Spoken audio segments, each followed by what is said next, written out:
Hello friends, ഇന്നത്തെ എപ്പിസോഡിൽ ധനുഷിനോട് സ്നേഹ തന്നെയും കൂടി കൂടെ കൂട്ടണമെന്നും താനും കൂടെ വരികയാണ് എന്ന് നിർബന്ധം പറയുന്നത് കേട്ട് ധനുഷ് ആകെ വിഷമത്തോടെ സ്നേഹയെ നോക്കി. അപ്പോഴാണ് അവന്തിക പറഞ്ഞത്, മോളെ, തൽക്കാലം നിന്റെ ഈ തീരുമാനം എടുക്കണ്ട, പിന്നീട് നല്ലൊരു അവസരത്തിൽ എടുത്തു തന്നെ നിന്നെ ധനുഷിനോടൊപ്പം ചേർത്ത് വിടാം എന്ന് പറഞ്ഞ് തൽക്കാലം സ്നേഹയെ സമാധാനപ്പെടുത്തും വിധത്തിൽ സംസാരിച്ചതിന് ശേഷം ധനുഷ് എന്ന് രൂക്ഷമായി നോക്കിയിട്ട് അവന്തിക അവിടെ നിന്ന് മടങ്ങി. ധനുഷ് വേഗം തന്റെ ബാഗും എടുത്ത് റൂമിൽ നിന്ന് പുറത്തേക്ക് ഇറങ്ങി നേരെ ഹാളിലേക്ക് വന്നത് കണ്ട് അവന്തികയും സ്നേഹയും ധനുഷും കൂടി അവിടേക്ക് വരുന്നത് കണ്ടതോടെ ദേഷ്യത്തോടെ സേതുമാധവൻ ചാടി എഴുന്നേറ്റു. നീ എന്തിനാ വീണ്ടും ഇവിടേക്ക് വന്നത്?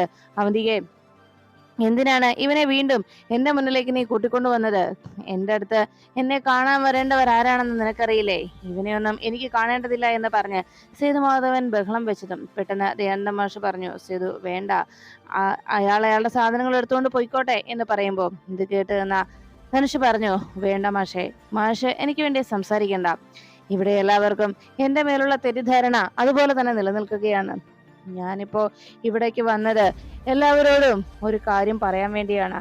അല്ല എങ്കിൽ ഇവിടെ നിന്ന് പോയി കഴിയുമ്പോൾ ഇനി എനിക്കെന്തെങ്കിലും സംഭവിച്ചു കഴിഞ്ഞാൽ, എനിക്ക് ഇത് പറയാൻ സാധിക്കാതെ എനിക്കെന്തെങ്കിലും സംഭവിച്ചാൽ പിന്നെ എനിക്ക് ഒരിക്കലും മോക്ഷം കിട്ടില്ല. അതുകൊണ്ട് തന്നെ എനിക്ക് ഇക്കാര്യം നിങ്ങളോടെല്ലാം പറഞ്ഞേ തീരൂ എന്ന് പറഞ്ഞ് ധനുഷ് എല്ലാവരോടുമായി സംസാരിക്കുമ്പോൾ ഇത് കേട്ട് നിന്ന സച്ചി പറഞ്ഞു, നിർത്തറ നിന്റെ പ്രസംഗം എന്ന് പറഞ്ഞു. അത് കേട്ടതും സന്ദീപ് പറഞ്ഞു, അതെ, നിന്നെ ഇപ്പോ ഇവിടേക്ക് വന്ന് നിൽക്കാൻ ഞങ്ങൾ അനുവദിച്ചത് നിന്നെ തല്ലാൻ പേടിയായിട്ടോ നിന്നെ തല്ലാനുള്ള ഭയം കൊണ്ടോ അല്ല, മറിച്ച് ഇവിടെ നിന്ന് ഇറങ്ങിപ്പോയിക്കോ, ഞങ്ങളുടെ വീട്ടിൽ ഒരു പ്രശ്നം സൃഷ്ടിക്കണ്ട എന്ന് കരുതി തന്നെയാണെന്ന് പറയുമ്പോൾ ഉടനെ ധനുഷ് പറഞ്ഞു, ശരിയാ, നിങ്ങളെല്ലാവരും എന്നെ തല്ലിക്കോ, നിങ്ങളെല്ലാവരും എന്ത് വേണമെങ്കിലും ചെയ്തോ, നിങ്ങൾ എന്ത് ചെയ്താലും ഞാൻ അത് നിന്ന് കൊള്ളും, അതിലൊന്നും എനിക്ക് യാതൊരു എതിർപ്പുമില്ല എന്ന് പറയുമ്പോൾ ഇത് കേട്ട സച്ചി പറഞ്ഞു, ഇറങ്ങി പോടാ നീ ഇവിടുന്ന്. അപ്പോഴേക്കും പെട്ടെന്ന് ജയന്ത മാഷ് സച്ചി തടഞ്ഞു. സച്ചി വേണ്ട ധനുഷ്, താൻ വേഗം പോകാൻ നോക്ക്, അതാ നല്ലത് എന്ന് പറഞ്ഞിട്ടും ധനുഷ് പറഞ്ഞു, ഇല്ല, എനിക്ക് പറയാനുള്ളത് പറഞ്ഞിട്ടേ ഞാൻ പോവുകയുള്ളൂ. ഞാൻ ഇവിടേക്ക് വന്നപ്പോൾ മുതൽ എല്ലാവരും എന്നെ നോക്കുന്നത് ഒരു കുറ്റവാളി എന്നുള്ളതാണ്. പക്ഷെ ചെയ്യാത്ത തെറ്റിന്റെ പേരിൽ ക്രൂശിക്കപ്പെടാൻ ഞാൻ ആഗ്രഹിക്കുന്നില്ല. ഞാൻ ചെയ്തിട്ടില്ലാത്ത തെറ്റുകളാണ് എന്റെ മേൽ ആരോപിക്കപ്പെട്ടിരിക്കുന്നത്. എന്നാൽ കുറ്റവിമുക്തനായിട്ട് ഞാൻ ഇവിടേക്ക് വരും. ധനേഷ് ആരുമില്ലാത്തവനാണ്, ഒരനാഥൻ. അതുകൊണ്ട് എന്നെ എന്ത് ചെയ്താലും ആരും ചോദിക്കാനോ പ്രതികാരം ചെയ്യാനോ ഒന്നും ഇവിടേക്ക് വരാൻ പോകുന്നില്ല. നിങ്ങൾക്ക് എന്ത് വേണമെങ്കിലും എന്നെ ചെയ്യാം എന്നല്ല ധനുഷ് പറയുന്നു. ധനുഷിന്റെ അഭിനയം കണ്ട് അവന്തികയും സംശയത്തോടെ നോക്കി വെക്കുമ്പോൾ ധനുഷ് പറഞ്ഞു, ഞാൻ ഇവിടെ ഇത്രത്തോളമൊക്കെ പറയുന്നത് നിങ്ങൾ എന്നെ എന്ത് ചെയ്താലും എനിക്കതിൽ യാതൊരു കുഴപ്പവുമില്ല. പക്ഷേ ചെയ്യാത്ത തെറ്റിന്റെ പേരിൽ നിങ്ങൾ എല്ലാവരും എന്നെ ക്രൂശിക്കുന്നത് കൊണ്ടാണ് ഇത്രയേറെ എന്നെ മനസ്സ് തകർന്നത് എന്ന് പറഞ്ഞ് ധനുഷ് കരയുമ്പോൾ ധനുഷിന്റെ അരികിലെത്തി സച്ചി ധനുഷിനെ പിടിച്ച് തന്നെ നേരെ നിർത്തി. നിർത്തടാ നിന്റെ ഈ അഭിനയം, എല്ലാം എനിക്കറിയാം. നിന്റെ ക്രൂരത ഏറ്റവും കൂടുതൽ അനുഭവിച്ചത് ഞാനാണല്ലോ. അതുകൊണ്ട് ഇനി നിന്റെ അഭിനയമൊന്നും ഇവിടെ ആർക്കും കാണണ്ട, ഇറങ്ങി പോടാ ഇവിടുന്ന് എന്ന് പറഞ്ഞ് ധനുഷിനോട് സച്ചി ദേഷ്യപ്പെട്ടു. അപ്പോഴേക്കും അവിടെ നിന്ന് പൊട്ടിക്കരയുന്ന സ്നേഹയെ കണ്ട് സന്ധ്യ പരികിലേക്ക് തിരികെ വെച്ചു. നീ എന്തിനാണ് ഇങ്ങനെ പൊട്ടിക്കരയുന്നത്? നിന്റെ ആരെങ്കിലും ഇവിടെ ചത്തോടി എന്ന് ചോദിച്ച് സന്ദീപ് ദേഷ്യപ്പെട്ടു. അതിനുശേഷം സന്ദീപ് വേഗം ധനുഷിന്റെ അരികിലേക്ക് എത്തിയിട്ട് പറഞ്ഞു, എടാ, ഏട്ടൻ പറഞ്ഞത് കേട്ടില്ലേ?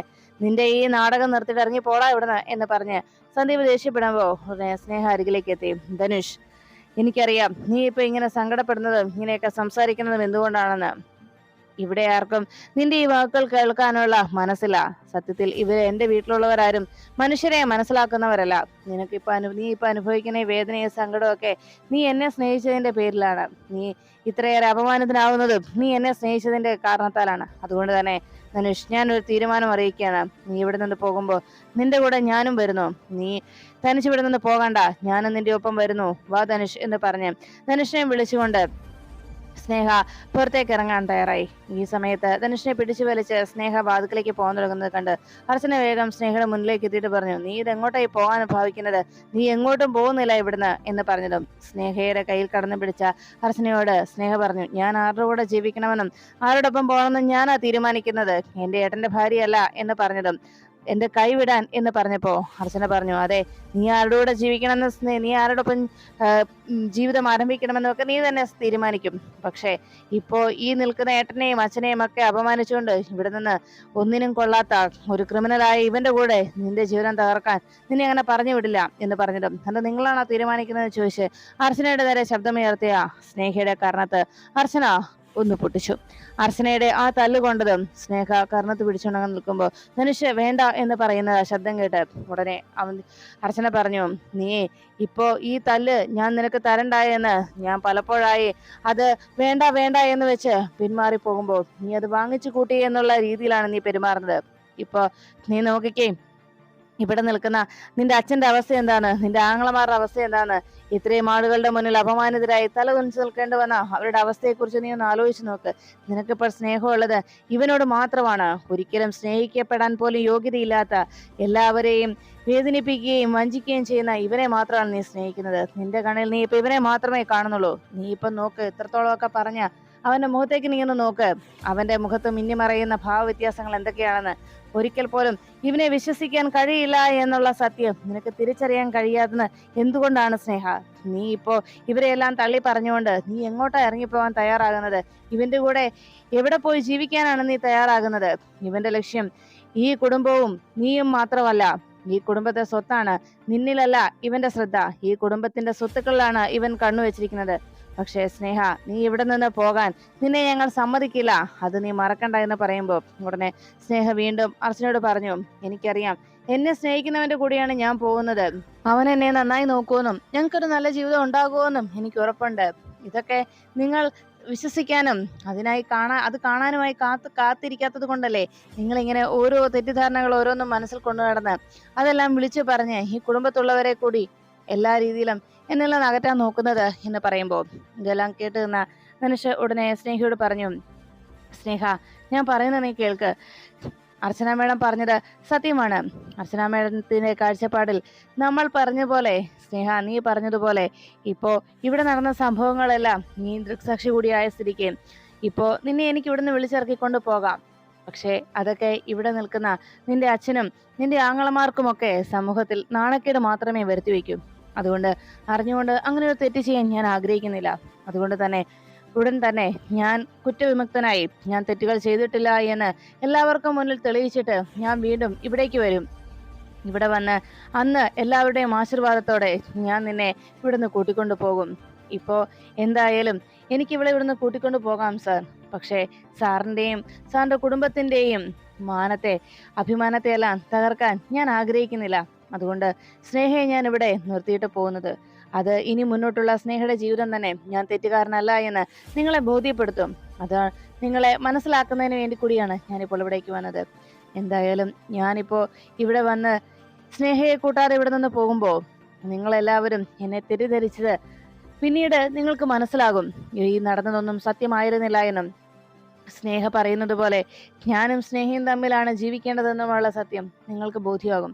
അതുകൊണ്ട് തന്നെ എല്ലാവരുടെയും മുന്നിൽ ഞാൻ കുറ്റവിമുക്തനായതിനു ശേഷം ഇവിടേക്ക് വരിക തന്നെ ചെയ്യുമെന്ന് പറഞ്ഞ് നേരെ സ്നേഹയുടെ അരികിലേക്ക് എത്തി ധനുഷ് പറഞ്ഞു, മോളെ സ്നേഹേ, നിനക്ക് വേണ്ടിയാണ് ഞാൻ ഈ വേദനയെല്ലാം സ്നേഹിക്കുന്നത്. നിനക്ക് വേണ്ടിയാണ് ഞാൻ ഇത്രയേറെ ത്യാഗങ്ങൾ സഹിച്ചത്. അതുകൊണ്ട് തന്നെ ഇവിടെ നിൽക്കുന്ന ഓരോരുത്തരുടെയും മുന്നിൽ ഇവരുടെ എല്ലാവരുടെയും ആശീർവാദത്തോടെ ഈ താലി വളരെ മോഹിച്ച് ഞാൻ വാങ്ങിയതാണ് നിന്റെ കഴുത്തിൽ കെട്ടാനായി. അതുകൊണ്ട് ഇവരുടെ എല്ലാം ആശീർവാദത്തോടെ തന്നെ ഈ താലി ഞാൻ നിന്റെ കഴുത്തിൽ ചാർത്തിയിരിക്കും.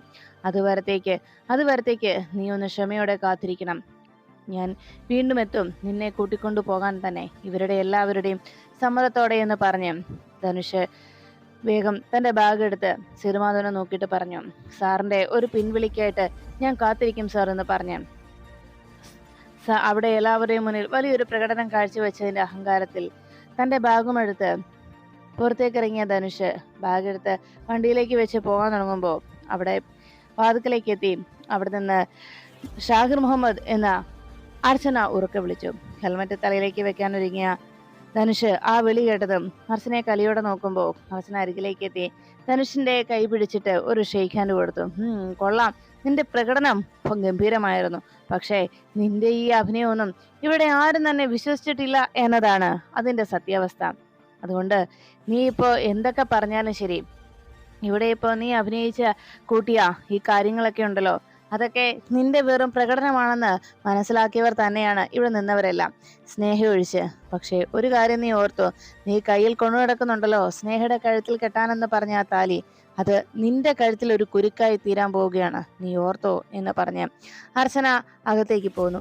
അതിനുശേഷം ധനുഷ് നേരെ തിരികെ ധനുഷിനെ അവന്തിക പാർപ്പിച്ചെടുത്ത് ഇരിക്കുന്ന സ്ഥലത്തേക്ക് തന്നെ മടങ്ങി വരുമ്പോൾ അവിടെ ഉണ്ടായിരുന്ന മൂർത്തി ധനുഷ് അവിടേക്ക് വരുന്നത് കണ്ട് വേഗം അവന്തികയെ ഫോൺ ചെയ്തു. അവന്തിക കോൾ എടുത്തിട്ടും ഹലോ മൂർത്തി എന്ന് സംസാരിച്ചിട്ടും മൂർത്തി ഒന്നും മിണ്ടാതെ ആ മൊബൈൽ ഫോൺ തന്റെ പോക്കറ്റിലേക്ക് ഇട്ടിട്ട് പതിയെ ധനുഷിന്റെ അരികിലേക്ക് വന്നു. ധനുഷ് വാതുക്കൽ അങ്ങനെ വന്ന് ബാഗ് അവിടെ വെച്ച് അങ്ങനെ കാത്തിരിക്കുമ്പോൾ ധനുഷിന്റെ അരികിലേക്ക് എത്തിയിട്ട് മൂർത്തി ചോദിച്ചു, അല്ല ധനുഷ്, ഇത്രയേറെ സംഭവങ്ങളൊക്കെ ഉണ്ടായിട്ടും നീ എന്താ അവിടുന്ന് ആ സ്നേഹയെ കൂട്ടിക്കൊണ്ട് വരാതിരുന്നത്? സ്നേഹയെ നീ അത്രത്തോളം സ്നേഹിക്കുന്നുണ്ടെന്നല്ലേ പറഞ്ഞത് എന്ന് ചോദിച്ചപ്പോ ഉടനെ ധനുഷ് വേഗം എഴുന്നേറ്റ് പറഞ്ഞു, നീ ഈ ചോദിച്ച ചോദ്യത്തിന് ഞാൻ മറുപടി തരണമെങ്കിൽ ഒന്നെങ്കിൽ നീ എൻ്റെ ആത്മാർത്ഥ സുഹൃത്തായിരിക്കണം, അല്ലെങ്കിൽ നീ എൻ്റെ വിശ്വസ്തനായിരിക്കണം. ഇത് രണ്ടും അല്ലല്ലോ നീ എന്ന് പറഞ്ഞത്. അല്ലെങ്കിൽ എൻ്റെ രക്തബന്ധത്തിലുള്ള എനിക്ക് പ്രിയപ്പെട്ട ആരെങ്കിലും ആവണം. ഉടനെ ധനുഷിനോട് മൂർത്തി പറഞ്ഞു, ഞാൻ നിന്റെ ഫ്രണ്ടാണെന്ന് കരുതിക്കോളൂ, ഒരു നല്ല ഫ്രണ്ട്. അങ്ങനെയുള്ളപ്പോ നിനക്ക് എന്നോട് സത്യങ്ങൾ പറഞ്ഞോടെ എന്ന് ചോദിച്ചത്. ഉടനെ മൂർത്തിയോട് ധനുഷ് പറഞ്ഞു, ശരി, ഞാൻ പറയാം. ഞാനിപ്പോ സ്നേഹയെ ഇവിടേക്ക് കൂട്ടിക്കൊണ്ടു വരാതിരുന്നത് വേറൊന്നും കൊണ്ടല്ല. സ്നേഹയെ ഇവിടേക്ക് ഞാൻ കൂട്ടിക്കൊണ്ടു വരാൻ ആഗ്രഹിക്കുന്നുണ്ട്.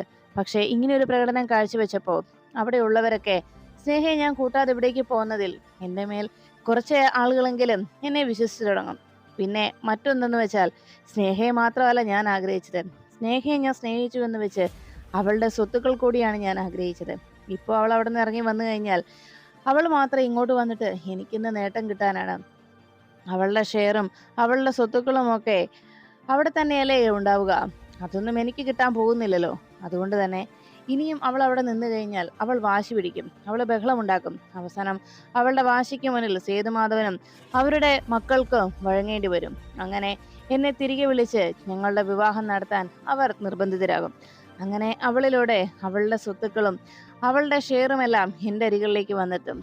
അതാണ് എൻ്റെ ലക്ഷ്യം എന്ന് പറഞ്ഞപ്പോൾ ഇത് കേട്ട ഉടനെ ധനുഷിനോട് മൂർത്തി ചോദിച്ചു, അല്ല ധനുഷ്, അങ്ങനെയാണെങ്കിൽ തന്നെ അവന്തികയ്ക്കും ഇതുപോലെ തന്നെ ധാരാളം സ്വത്തുക്കളുണ്ടല്ലോ. അവന്തികയെ നിന്നെ സ്നേഹിക്കുന്നുണ്ടല്ലോ ജീവന തുല്യം. പിന്നെ എന്താ നീ അവന്തികയെ വിവാഹം കഴിക്കുന്ന കാര്യത്തെക്കുറിച്ച് ചിന്തിക്കാത്തത് എന്ന് ചോദിച്ചപ്പോ ഉടനെ ധനുഷ് പറഞ്ഞു, അവന്തികയെ എനിക്കിഷ്ടമാണ്, ഒരുപാട് ഇഷ്ടമാണ്. അവൾ കഴിഞ്ഞ മറ്റാരുമുള്ളൂ. പക്ഷേ അവന്തിക എൻ്റെ സ്വകാര്യ സ്നേഹമാണ്, എൻ്റെ സ്വകാര്യ ഇഷ്ടമാണ്. എന്നാൽ സ്നേഹ അങ്ങനെയല്ല.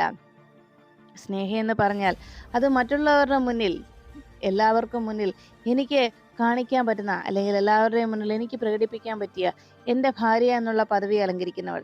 നമ്മൾ ആണുങ്ങളല്ലേ, ഒരു പെണ്ണിൽ തന്നെ ഒതുങ്ങിക്കൂടാൻ കഴിയില്ലല്ലോ നമുക്ക്.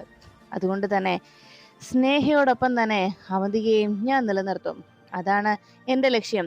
സ്നേഹയെ ഇല്ലാതാക്കുന്നതോടൊപ്പം സ്നേഹയെ എനിക്ക് സ്വത്തും ആ വീട്ടിൽ അധികാരങ്ങളും എനിക്ക് ഉറപ്പാക്കി തരും. അതാണ് സ്നേഹയുടെ സ്ഥാനം.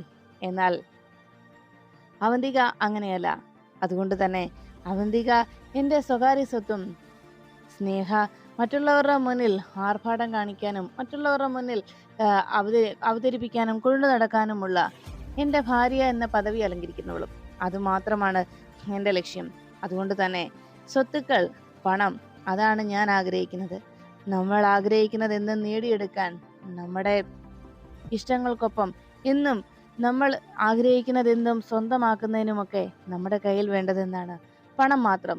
അതുകൊണ്ട് തന്നെ ആ പണം നേടുന്നതിന് വേണ്ടിയാണ് ഞാൻ ഈ കളിയെല്ലാം കളിക്കുന്നത് എന്ന് ധനുഷ് അറിയിച്ചു. ഇനിയും ജീവിതം മുന്നോട്ടല്ലേ, ഒന്നും കയ്യിൽ കൊണ്ടു നടക്കാതെ അവസാനം എല്ലാം നഷ്ടപ്പെട്ട് ഒന്നുമില്ലാതെ തകർന്നടിഞ്ഞ് നടക്കുന്നതിനേക്കാൾ ഉപരി എല്ലാം നമ്മുടെ കൈക്കുള്ളിൽ ഒളിപ്പിച്ചുകൊണ്ട് നമുക്ക് സ്വന്തമായതെല്ലാം തന്നെ നമ്മുടേതാണെന്ന അഹങ്കാരത്തിൽ, അതോടൊപ്പം അവന്തികയെയും സ്നേഹയുടെയും സ്വത്തുക്കളും കൂടി നമ്മുടെ കയ്യിലേക്ക് വന്നു ചേരുമ്പോൾ പിന്നെ എനിക്ക് ആരെയും ഭയക്കേണ്ട കാര്യമില്ലല്ലോ എന്ന് പറഞ്ഞ് ധനുഷിന്റെ മനസ്സിൽ ഇപ്പൊ തിരിച്ചറിയുന്ന ആ നിമിഷം അവന്തിക ഫോൺ കട്ട് ചെയ്യുന്നു.